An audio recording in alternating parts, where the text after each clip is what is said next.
Anxiety is a massive topic. You might be facing anxiety sporadically or regularly, and I'm sure you would love to have any tool in your hands that can help you with it. If you take a listen to this episode from start to finish, you'll find information from functional medicine and Ayurveda which can shine a light on your anxiety. In today's podcast, we will answer 3 questions. Where can you begin the work if you struggle with anxiety and poor sleep? How can you recognize that your anxiety is triggering several other symptoms? What must you do to move past anxiety? Stephanie is a physician's assistant and functional medicine nutritionist. She specializes in helping high-performing women with anxiety, chronic stress, and burnout reclaim their lives back. And she has worked her own way through her battles with anxiety. Let's get started.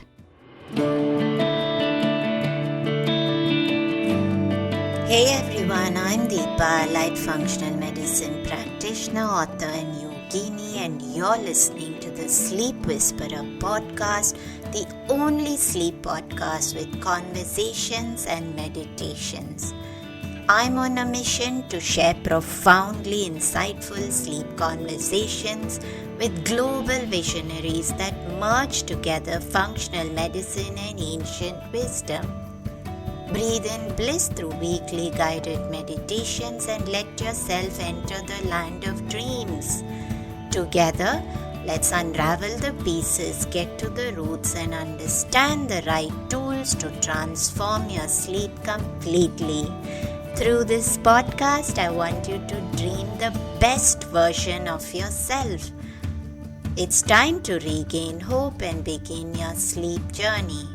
Hey Stephanie, pleasure to have you on the Sleep Whisperer podcast, and today we are talking about anxiety and sleep. This is a topic that I've done about 2 years ago, right at the beginning of the podcast, but I think that it's relevant every moment in time because anxiety seems to be so rampant, and I would love for us to break it down, but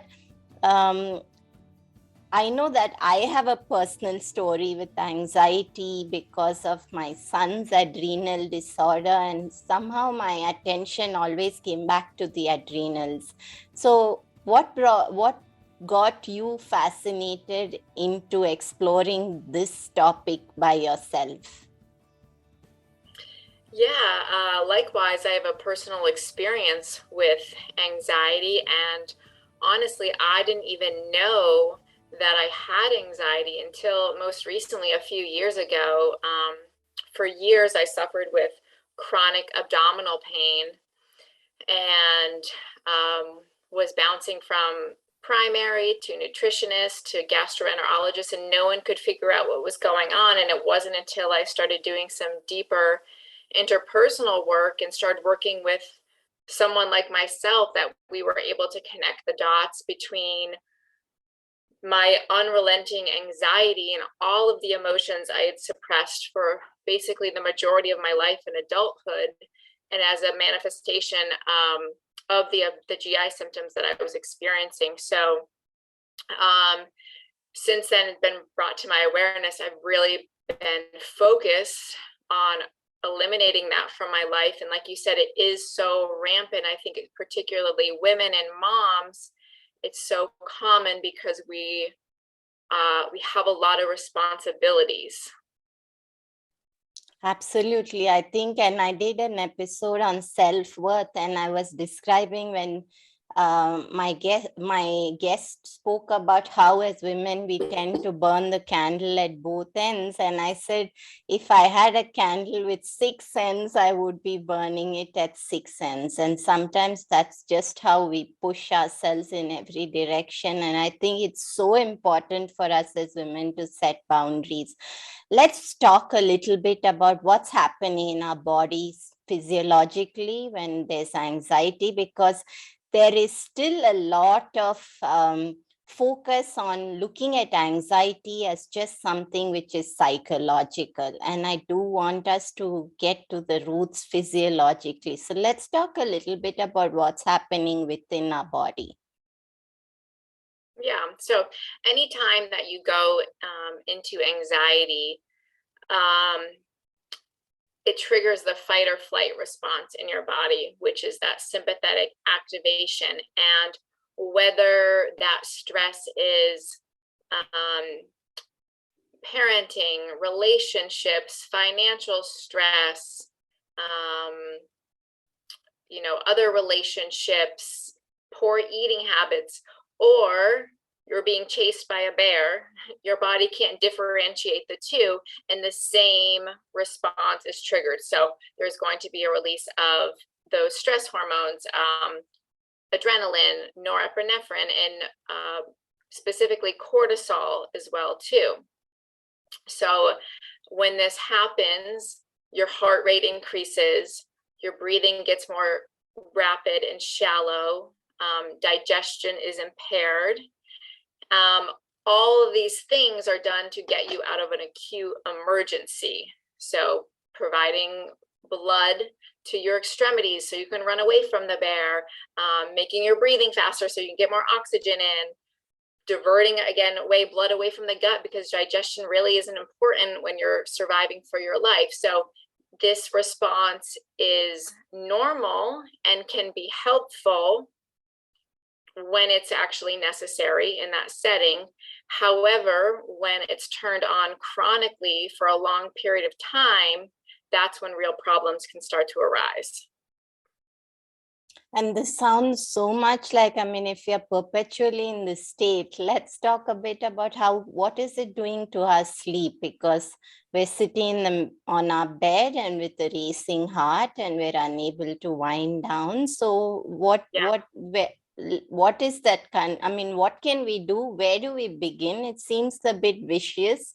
And obviously, if you're not sleeping, it's going to be feeding further into this state of sympathetic arousal, as you called it. So let's talk a bit about anxiety and sleep from all perspectives. Yeah, so I feel like you got it right. It definitely is a vicious cycle, sleep and anxiety. So, you're walking around all day with a rapid heart rate, racing thoughts, and then when it comes to be time to go to bed, you can't just turn that off. The thoughts are still there. They're racing. Your heart rate is increased again. Cortisol likely still increased. So cortisol should have kind of like a bell-shaped curve during the day. It should be low in the morning, peak mid-morning to give you your get up and go, and then decrease as the day progresses so that we can get rest and go to sleep. But oftentimes when people are in a heightened state of stress or anxiety, cortisol levels stay elevated. So it makes it very difficult to fall asleep when you have this stress hormone basically telling you have to stay awake. And then you don't sleep at night, and then you wake up in the morning and you feel unwell, and then the anxiety is worse, and it just continues to snowball until some proper techniques are put in place. So developing a good sleep hygiene is absolutely instrumental. And you kind of want to look at it like treating yourself like a baby. If you start doing the same things every night, your body will start to expect and recognize, like, oh, I'm taking a bath. It's time to get ready for bed, or I'm dimming the lights. Now it's time to start thinking about sleep. So really getting to some really good sleep habits. And I know you have tons of resources on good sleep hygiene. And something else that can be really helpful, I found, is journaling before bed. That can be so helpful for those racing thoughts, is just to kind of do a brain dump and get it all out on paper. So that way you're not carrying it over into the night or to the next day. Kind of just wiping the slate clean before you go to bed. And Stephanie, before we come into looking at what can we do to help ourselves, I do want you to talk a little bit about how anxiety impacts other systems or other symptoms, and how does it feed into other problems that we might have or we might potentially develop, because then it becomes, again, we're caught in that loop where there's too many things going on. So when we are in this state of perpetuating anxiety, what are some of the other symptoms that we can also develop? Yeah, so like I had mentioned in my story, most for sure, gastrointestinal symptoms. So there's the gut-brain axis, the bidirectional highway connecting the gut to the brain. So oftentimes people will get GI symptoms. So, for me, for so long, my body was screaming at me trying to get me to understand that there was something that was going on. And until I was, it got so severe that I couldn't ignore it any longer. I had to take a look at it. So oftentimes GI symptoms, abdominal pain, bloating, diarrhea, constipation, low energy for sure. So that comes along with the adrenal fatigue that a lot of people can experience with chronic anxiety, with suppressed cortisol levels. Poor sleep, of course, increased risk of infections too. It really takes, your immune system takes a hard hit, being in that sympathetic state and activated for such a long period of time. So at risk for infections. And as the adrenals continue to be taxed, then you can get into a constellation of whole other symptoms. So low blood pressure, salt cravings, joint pain, weight changes, allergies, lightheaded, blood sugar imbalances. So it really can start to affect a lot of systems, because as you know, everything is connected. But what I've found, which is a fortunate thing, is as we start to change and shift one area, these other things kind of fall into place. So as we heal one area, it makes space for others to also do so. I think that's such an important point of hope that you made, Stephanie, before we look at our interventions, is that it might seem overwhelming today, but it's just that taking that first step and then giving it a bit of time and being patient and loving with ourselves. So let's talk a bit about what can we do. So where can we begin? What are some of the tools that we can start with when we feel overwhelmed? And then what can we do further along the way to slowly walk that path back towards having no anxiety? Yeah. And I will say it certainly is a journey. I've been on my journey for almost 3 years, and I feel like I'm at a space now where I don't know if we're ever fully healed, but I feel pretty good. It's not something that controls my life, and I'm able to recognize it and navigate it much better. So it is a journey. The biggest thing I would say first step would be to look at your diet. Again, going back to the gut-brain axis, if you're eating tons of inflammatory foods, or even any inflammatory foods, in my opinion, that's just going to send such, erratic, unhealthy messages to the brain. And the brain is the organ that we're looking at most here, that we want to optimize its health. So just focusing on a whole foods diet, removing those inflammatory foods, gluten, dairy, refined sugars, processed foods. So dietary cleanup is step number 1. And 2, really just getting into that healing parasympathetic state. So you've maybe heard this, because I know that we're from the same program, and there's kind of a little slogan is, your body cannot heal if it's not in a healing state. And that just resonated with me so much when I heard it. And I've worked really hard to get to that parasympathetic state. And people who are in anxiety often are so busy because they're so worried about these outcomes they can't control, or maybe, again, a lot of times with women, that, you know, a fear of failure and they need to do more. That was my story. So I've really practiced doing nothing, like laying down, setting a timer, even just for 10 minutes, and not even to necessarily do any fancy breath work. Yes, I do breathe and meditate, but sometimes it's just, I'm going to lay here and I'm not going to move until my timer goes off. And I'm going to try to clear my thoughts. But it just can be so restorative. Maybe I take a nap, maybe I don't, but just to literally be still for a period of time, because our body needs that. As you know, it's so important with sleep, but just carving out the time in the day to do nothing.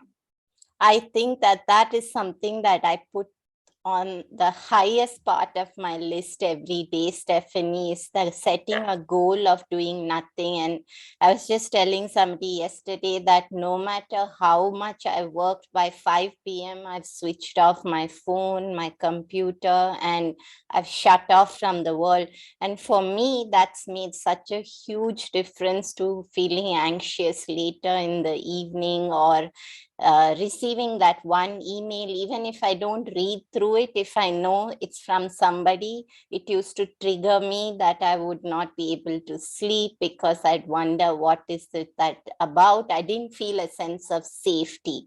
And I think that sense of safety is crucial to moving past anxiety and being able to sleep. You just can't fall asleep. And I must share, Stephanie, since we're talking about anxiety, that I also noticed that a lot of my clients themselves, even the very exciting news in the evening would spiral into a similar physiological state as would occur in anxiety. And it was just that being that racing heart, maybe not in a negative context, but it would still feed into this inability to fall asleep. You mentioned the parasympathetic state. I do wanted to talk a little bit about how can somebody know if they're in a parasympathetic state? Yeah.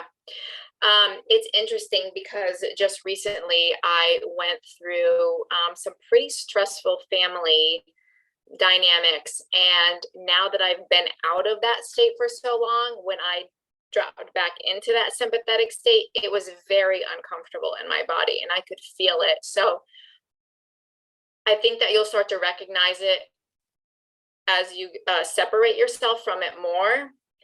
And then when you drop back into it, you'll recognize what that feeling was, and that it's not very pleasant, and that you don't want to spend very much time there.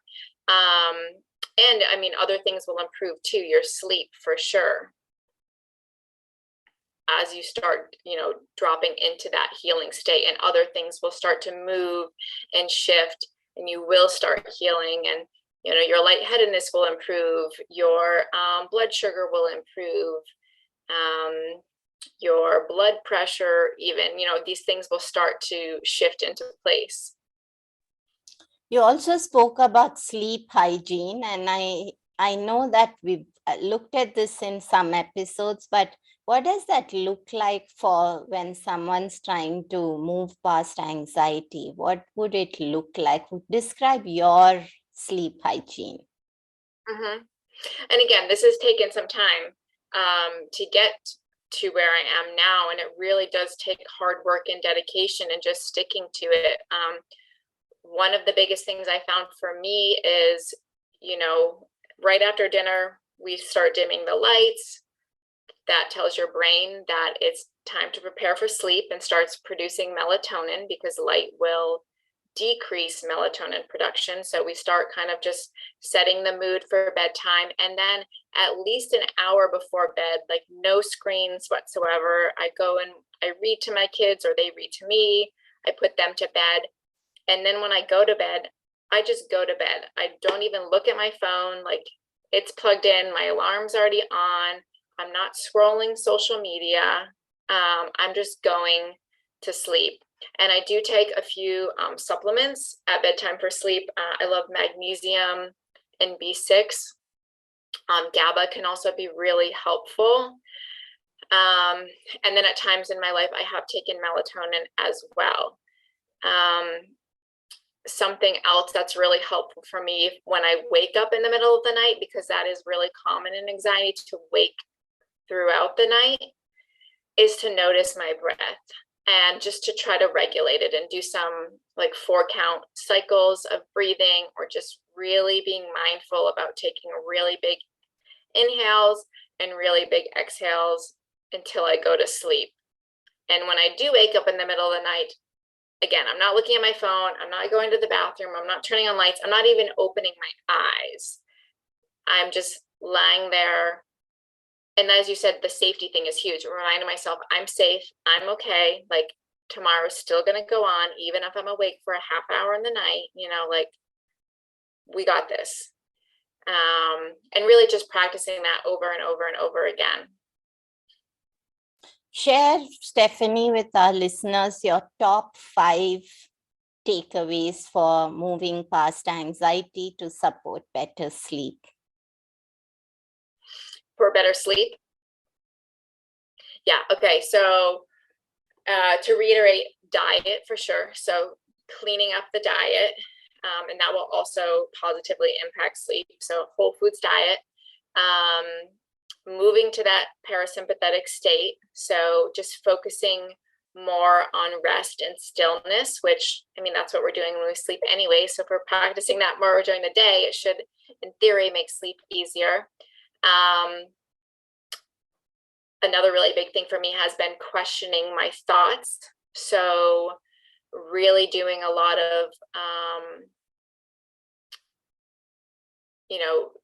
deep psychological work to question those racing thoughts, and not believe every thought that's in my head, to really shift my mindset. As I mentioned before, bedtime journal, that can be really, really pivotal to help as far as sleep goes. Is there anything that you can prompt us on how do we journal? Do we just like whatever comes in our head? Do we think of something specific, something that's bothering us? What is that brain dump looking like? Yeah. If you're managing anxiety, you probably have a lot of thoughts in your head. So just trying to get as much of them out as possible, particularly the ones that are bothering you most. And then I love to just like free flow journal, like almost like unconsciously journaling, like whatever comes out of my head, just write it down. If the thought stops, okay, take a break and then see what else comes. But just trying to clear the slate, as I mentioned before going to bed, so that you're not bringing any of those thoughts or worries to sleep with you. Enough 0.5 of our takeaways? Yeah, it would be some really great supportive sleep supplements. So I mentioned like magnesium or B6. GABA also is really good for promoting relaxation and anxiety, and for sleep too. And are these safe for everybody, Stephanie? Is there a dose that you can recommend? Is there someone who should be cautious of any of these which you mentioned? It would be very rare for someone to have too much magnesium. Most people are actually deficient, but it's always a good idea to speak with, your physician, or if you're working with a nutritionist or naturopath, just to update them. But yeah, magnesium, a good recommended dose would be 250 milligrams twice a day. So I take mine first thing when I wake up, and then about a half hour before bed. The B6 is 50 milligrams at bedtime. And then the GABA, I love the sublingual form, or it's liquid, but yeah, you put a sublingual. And it just kind of varies what brand that you buy from the dosage on there, but usually it's like 2 to 4 pumps per day. So I like to do it first thing in the morning and then again at bedtime to promote that relaxation, that relaxing state in order to go to sleep. Great. Thank you, Stephanie. And I know that we did just talk a little bit about adrenal fatigue. So I think we should have you back on the podcast at some point to talk about chronic adrenal fatigue and what can we do about that. I don't think we've explored that specifically. So it was great to have you here today. And where can people find you? Yeah, so you can find me on Instagram, The Functional Healer. Or my website is also www.thefunctionalhealer.com. Thank you, Stephanie, for your time. Great to have you here today. Thank you so much for having me. On today's episode, Stephanie took us through the physiological impact of anxiety and how to begin working through it patiently. I must share the Ayurvedic perspective to bring full information on this topic, which is dear to my heart. In Ayurveda, the 3 doshas, Vata, Pitta and Kapha, are there within all of us in different proportions, which is what decides our Prakriti or body constitution. Any body constitution can have Vata imbalance. Someone who is predominantly Vata or who has Vata aggravation at any moment in time can see it as anxiety. Vata imbalance also drives imbalance in other doshas and weakens Agni, the digestive fire. This was spoken about in Ayurveda 5,000 years ago, so much before science started to bring importance into the connection between sympathetic dominance and digestion. Calming Vata is the key to calming down anxiety. Here is my tip to help you calm Vata. If you can make this a part of your daily living, you will provide your body with something very supportive. Avoid raw and cold foods and stay with warm, cooked foods as much as possible, and Vata will surely thank you for this. Have a wonderful day. Hi everyone, I hope you enjoyed the show today. Just a reminder that this podcast is for information purposes only. It is not a substitute for professional care by a doctor or otherwise qualified health professional. This information is provided on the understanding that it does not constitute medical or other professional advice or services. If you are looking for personal help on your health journey, do seek out a qualified professional. Please do make your own healthcare decisions based upon your research and in partnership with a qualified healthcare professional. It is in no way intended as medical advice or a treatment or cure for any condition. Be sure to always directly work with a qualified practitioner before making any changes to your diet or lifestyle that may feel out of your realm of comfort or understanding. If you are looking for an allied functional medicine practitioner, do seek out more information on www.phytothrive.com. It is important that you have someone who is qualified and understands your health personally in order to provide adequate care, especially when it comes to chronic health conditions. Be sure to subscribe to the Sleep Whisperer podcast on your favorite podcast app to get each episode as soon as it launches.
I would prefer, either the natural calm or any other formula that comes like in a powder that you can mix and just help with that absorption. In glycinate forms, I'm going to mention a brand that I really like. It's a professional brand. It's Designs for Health. I really like their magnesium glycinate, and it has a really actually high dose in it. I can't remember the number, but I know that comparing it with others, they have a really good magnesium glycinate. So that's in the but the same, Metagenics also offers it, or any of the Atrium brands. Douglas Labs and Pure Encapsulations actually is also another one that I would recommend. But also there's tons of brands out there. Magnesium, I'm going to speak once again from the business perspective, like it's an extremely popular supplement. So there's a lot out there. Just do your research. Maybe the brands that I mentioned is it's the conclusions that I came to and that I love and know. But talk to your practitioner and see maybe what other brands you can explore.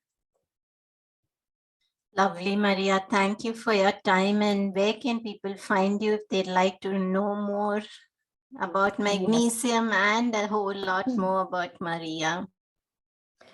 Thank you, Deepa. My website is mariaroldan.ca.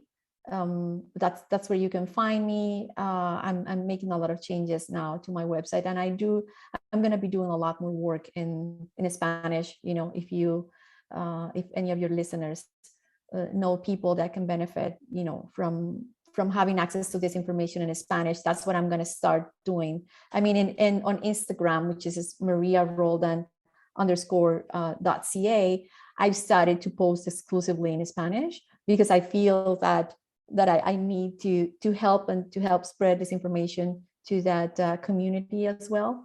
But yes, in mariaroldan.ca is what really people can find me.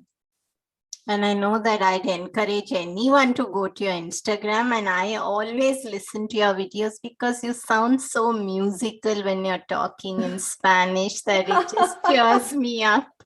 But thank you for your time, Maria. It was a pleasure speaking with you, and I can see your dog in the background as we wrap this up. So thank you for your time. Thank you so much, Deepa, and thank you for the work that you're doing and all the information you're putting out there to help like so many people. So thank you for that as well.